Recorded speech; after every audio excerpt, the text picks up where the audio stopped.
Hey guys, it's 3:05 September 6th. It started again. I don't know where this is coming from. This is sad. Same stuff. Less wind, but now it's rain. Yeah. Let me just wipe the lens a bit. Much better. Yeah.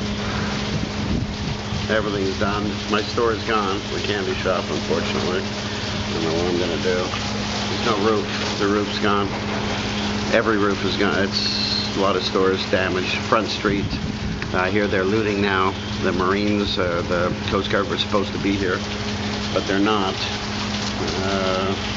It's a disaster. It's worse than Lewis. I think Lewis was 95. It's the worst tornado, hurricane, they've had ever. So, don't know what I'm going to do.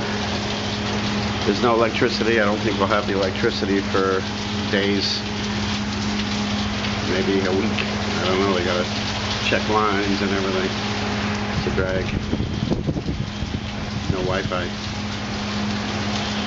So, I can't post this till I get online somehow. But anyway, 3:05, and it's raining still, and a little windy. Bye. CandyMan. Weatherman signing out. I guess I'm still CandyMan without candy store. Bye, guys.